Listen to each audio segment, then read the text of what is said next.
ثاقب، یہ جو ان کی سٹیٹمنٹ آئی ہے نواز شریف صاحب کی کہ موجودہ حکومت بندی ہوئی ہے اور ہم تو نوزل ہیں، کیا کہنا چاہ رہے ہیں وہ؟ کیا وہ اپنی یہ جو شہباز شریف صاحب کی حکومت ہے اس سے بھی وہ اظہار ہمدردی کر رہے ہیں کہ جی یہ تو کچھ کر ہی نہیں سکتے، یہ تو بندھے ہوئے ہیں، یا پھر کچھ اور کہنا چاہ رہے ہیں؟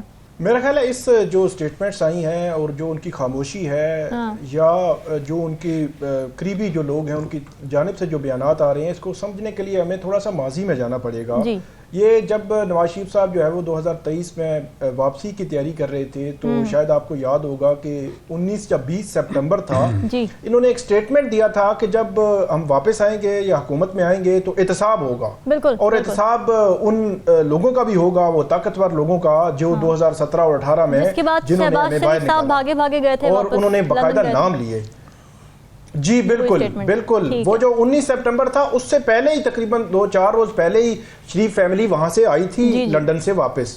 تو جیسے یہ بیان دیا گیا تو اچانک جو ہے وہ ہلچل مچ گئی اور دوبارہ جو ہے وہ شہباز شریف صاحب جو ہے لنڈن پہنچ گئے، اور پھر ہم نے دیکھا، سب نے دیکھا کہ 27 یا 28 سپٹمبر تھا تو اس کے بعد مسلم لیگ نون کی جو قیادت ہے ان کی طرف سے واضح یہ آنا شروع ہو گیا کہ وہ ان کے خلاف یہ چیزیں تو ہیں، سارے ہمیں ہمارے خدشات بھی ہیں، لیکن ہم جو ہے وہ آگے بڑھنا چاہتے ہیں۔ تو اس کا مطلب یہ ہوا کہ اس بیان سے وہ پیچھے ہٹ گئے تھے اور کہیں سے وہ پریشر یقینی طور پر آیا ہوگا اور اس وجہ سے وہ پیچھے ہٹے۔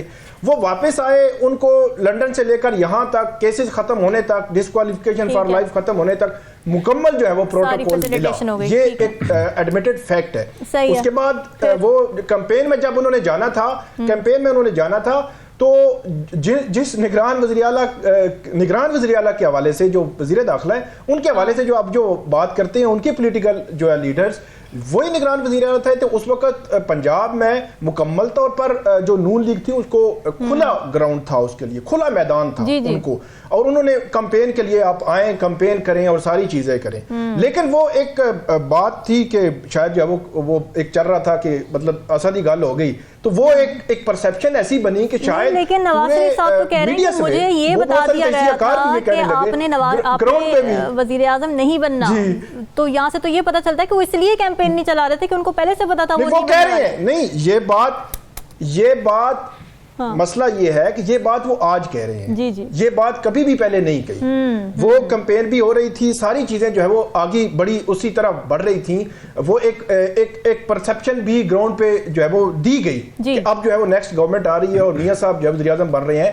2 روز قبل ایک بڑا اشتہار بھی آتا ہے اور وہ اشتہار سب نے دیکھا، وزیر اعظم مطلب اشتہار دینے کی کیا ضرورت تھی اگر یہی تھا کہ آپ جو ہے وزیر اعظم نہیں بن رہے۔ مینیفیسٹو کا ٹائٹل یہ تھا کہ پاکستان کو نواز دو، اس پہ باقاعدہ طور پر ایک کمپین لانچ کی مسلم لیگ نون نے۔ تو یہ پورا بیک گراؤنڈ ہے۔ پھر ایک اب یہ بیفور الیکشن آفٹر الیکشن کا بیک گراؤنڈ دیکھ لیتے ہیں کہ 8 فروری کے ریزلٹس کیا ہیں اور 9 فروری کے ریزلٹس کیا ہیں۔ یہ ایک زبان زد عام بات ہے۔ یا تو یہ تھا کہ آپ اتنے ڈیموکریٹس تھے، آپ یہ جمہوریت تھے، آپ یہ کہتے جی جس کا مینڈیٹ ہے اس کو آنے دیں، جس کو عوام نے مینڈیٹ دیا ہے۔ اب مسئلہ کیا ہے؟ مسئلہ یہ ہے کہ کوئی 100 کے قریب جو ہے وہ ٹریبیونلز میں کیسز چلے گئے ہیں، جو پنجاب کی میں بات کر رہا ہوں، جو صوبائی اور جو قومی اسمبلی کے، جن پہ ابھی ڈیسیژنز ہونے ہیں، اور اس میں میاں صاحب کا اپنا حلقہ جو ہے شامل ہے، جس پہ بہت بڑا کویسچن لوگ اٹھاتے ہیں جو کہ اس پہ چیزیں اوپر نیچے ہوئی ہیں۔ تو یہ جو اتنے بڑے سوالات ہیں ان کے جوابات بھی آپ کو دینا پڑیں گے۔ یہ نہیں ہو سکتا کہ آپ اپریل 2022 میں، اب مولانا نے جو الیکشن کے بعد بات کی کہ اپریل 2022 میں جو ووٹ آف نو کانفیڈنس تھا وہ صرف ووٹ آف نو کانفیڈنس نہیں تھا، اس کو سپورٹ بھی تھی۔ تو جو مولانا نے بات کی اس کو آپ کیسے ڈینائی کریں گے؟ آپ نے 1.5 سال اس وقت حکومت کی، ابھی بھی حکومت میں آپ ہیں، مرکز میں اور پنجاب میں بھی آپ ہیں، اور آپ کے پاس 2/3 میجورٹی بھی آ گئی ہے، کویسچنز بھی ہیں اور مظلوم بھی مطلب آپ ہیں۔ میرا یہ خیال ہے کہ انہوں نے وہ جو ان سے لیا گیا تھا وہ واپس بھی کیا گیا ہے، تو اس لیے اس کو صرف اس پر مطلب اس کارڈ کے آخری بات میں یہاں پہ یہ کروں گا کہ جو وہ کہہ رہے ہیں کہ وہ جائیں گے سپریم کورٹ میں، تو سپریم کورٹ میں اگر جائیں گے کہ 2017-18 میں غلطی ہوئی تو پھر تو میرا خیال میں 2023-24 میں جن کے خلاف جو ہے وہ چیزیں غلط ہوئیں عدلیہ سے، تو ان کا کیس تو مضبوط ہو جائے گا۔ وہ کہیں گے ٹھیک ہے آپ کے ساتھ غلط ہوا تو ہمارے ساتھ بھی غلط ہوا، آپ کو پھر یہ نہیں کہہ سکیں گے یہ پھر 2017-18 میں تو غلط ہوا تھا لیکن 23-24 میں ٹھیک ہے۔ ثاقب آپ بتائیے گا، آپ کو کیا ول نظر آتی ہے اس پولیٹیکل پارٹی کے پیچھے؟ کیا انفرادیت آپ کو نظر آتی ہے؟ اور یہ جو ایک بات انہوں نے بڑی انٹرسٹنگ کی کہ ہم پارلیمنٹ کے باہر بننے والی پارٹی ہیں اور ہم پارلیمنٹ کے باہر بیٹھ کر عوام کو متوجہ کرنے کی کوشش کریں گے؟ ایک تو بات جو ہے وہ یہ تسلیم کرنی چاہیے کہ پارلیمنٹ کے باہر کوئی پارٹی نہیں ہوا کرتی. بے شک بہت بڑی پولیٹیکل پارٹی بھی ہو, اس کی آواز اگر پارلیمنٹ کے اندر نہ ہو تو کوئی فائدہ نہیں ہوتا. اور اس کے لیے میں مثال دوں گا جماعت اسلامی کی. جماعت اسلامی بڑی آرگنائزڈ پارٹی ہے اور ان کا جو الیکشن ہوتا ہے انٹرنلی, اس کو انٹرا پارٹی الیکشن جو ہے وہ آئیڈیل الیکشن کہا جاتا ہے کہ ان کا بڑا زبردست سیٹ اپ ہے ان سائڈ جو ہے. لیکن ان کی پارلیمنٹ میں, سینٹ میں یا صوبائی اسمبلیز میں اس طرح کی جب نمائندگی نہیں ہے تو وہ نہیں اس طرح کام کر سکتے. وہ اپنے طور پر چیزیں کر رہے ہوتے ہیں.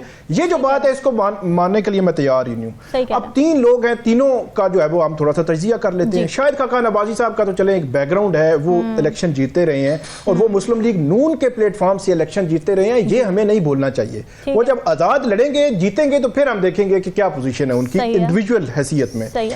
مفتہ اسماعیل صاحب کبھی ایک الیکشن میرے خیال میں انہوں نے لڑا ہے اور وہ بھی مسلم لیگ نون کے پلیٹ فارم پہ لڑا ہے. باقی جو ہے وہ اسی طرح ہی, مطلب اس طرح پولیٹیکل ان کا بیک گراؤنڈ اس طرح نہیں ہے پولیٹیکل ورکر کے. تیسرے ہیں مصطفیٰ نواز کھوکھر صاحب, سینیٹر بنے ہیں ایک دفعہ, وہ بھی پیپلز پارٹی کے پلیٹ فارم سے. ان کا اچھا ویژن اچھا ہے, مطلب بہت ساری چیزیں تینوں میں بہت ہوگی. لیکن آپ یہ کہیں کہ ان کی جو گراؤنڈ پہ جو پریزنس ہے وہ آپ نے ووٹ لے کر پارلیمنٹ میں پہنچنا ہے, تب بھی آپ کوئی ریفارمز ایجنڈا اور اس قسم کی باتیں کر سکتے ہیں. ایک اور جو ہے وہ سینیریو ڈسکس کرتے ہیں کہ پچھلے آپ جو ہے وہ 20-25 سال میں کون سی پولیٹیکل پارٹی جو ہے وہ نئی آئی اور کامیاب ہوئی. اب ہمارے ہاں جو پولیٹیکل پارٹیز ہیں ان میں بھی ایک ڈویژن ہو گئی ہے. ایک ہوتا ہے پروجیکٹ, ایک ہوتا ہے پولیٹیکل پارٹی.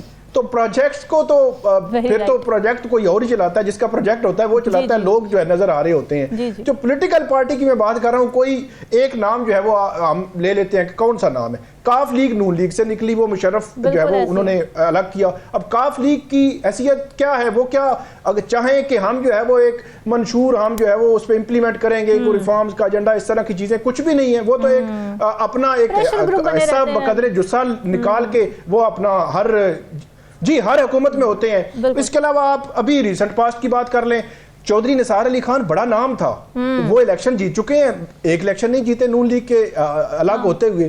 اس کے علاوہ یہ جہانگیر ترین, پرویز خٹک, بڑے بڑے مطلب نام تھے پولیٹیکلی. کہاں گئے استحکام پارٹی, وہ جیپ پارٹی تھی 2018 میں, وہ کہاں پہ گئی؟ جنوبی پنجاب محاذ بنا. اس کے علاوہ یہ پیٹ تھی جو ڈاکٹر طاہر القادری, ان کا ایک بڑا وہ تھا, سیٹ اپ تھا, اسٹرکچر تھا, پورا اسٹریم لائن تھے, وہ ہر چیز آرگنائز تھے, بڑے لوگ تھے, انہوں کے چارج ورکر تھے. لیکن پارلیمنٹ میں نہیں پہنچے تو ناکام ہو گئے نا. تو اس لیے میرا خیال ہے کہ یہ ایک چیز ہوا میں بات کرنا. اور ایک اور آخری بات میں کروں گا کہ یہ کہنا کہ اس کا امپیکٹ ہوگا, میری نظر میں زیرو امپیکٹ ہے. اس کی وجہ یہ ہے کہ جو پارلیمنٹ میں بیٹھی ہوئی ہے نا حکمران, ہم مانے نہ مانے, ان کے پاس اس وقت 2/3 میجورٹی ہے. جو کام ہوگا کرنا انہوں نے ہے. بے شک آپ تقاریر کریں, لوگوں کو کہیں, پھر یہ ہے کہ کوئی نہ کوئی آپ کا پورا ایک منشور ہوتا ہے, آپ کا اپنا ایک نام ہوتا ہے. جیسا عمران خان, وہ ایک کرکٹر تھے, ان کا ایک اپنا ایک وہ سلسلہ بھی تھا, پھر ان کو کہیں نہ کہیں سے سپورٹ بھی 2011 میں ملی, 14 میں, پھر آگے چلتے 20-25 سال کا سفر کر کے وہ یہاں تک پہنچے. تو یہ ایک 20-25 سال کا سفر اگر آپ پولیٹیکل پارٹی یا پروجیکٹ کرنا ہے تو پھر ہوگا. اس دور میں مجھے اس میں کوئی بڑا سیٹ بیک نظر نہیں آتا. ٹھیک ہے.